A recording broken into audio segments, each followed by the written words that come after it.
જલ્લાદને ફાંસી આપો, ફાંસી આપો, નાલાયકને ફાંસી આપો, ફાંસી આપો.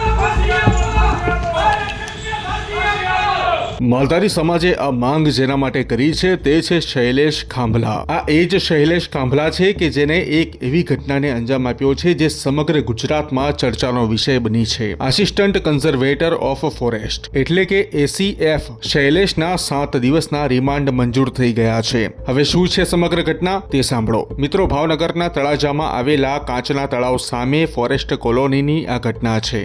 શૈલેષ અહીં જ ક્વાર્ટરમાં રહેતો હતો. શૈલેષના પત્ની નયના, 9 વર્ષીય પુત્ર ભવ્ય અને 13 વર્ષીય દીકરી પૃથા 27 ઓક્ટોબર 2025 સોમવારના રોજ સુરતથી અહીં ભાવનગર આવ્યા હતા. મિત્રો, નયના અને શૈલેષ વચ્ચે ઘરકંકાસ ચાલતો હતો. 5 નવેમ્બર 2025 બુધવારના રોજ એક રકઝક બાદ ગુસ્સામાં આવીને તકિયાથી મોઢું દબાવીને પત્ની નયનાની શૈલેષે હત્યા કરી નાખી. થોડી જ વારમાં તેને બંને સંતાનોની પણ આ જ રીતે નિર્દય બનીને હત્યા કરી.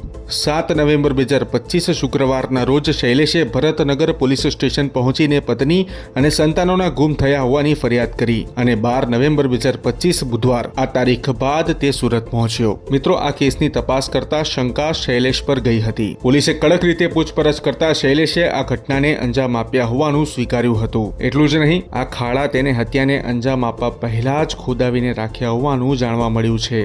સમગ્ર ઘટનાને લઈને હવે કોર્ટ શું નક્કી કરે છે તે જોવાનું રહ્યું. પરંતુ ઘર કંકાસે એક પરિવારને વેર વિખેર કરી નાખ્યો. હવે આ કેસને લઈને તમારો વિચાર શું છે? કોમેન્ટમાં જણાવો.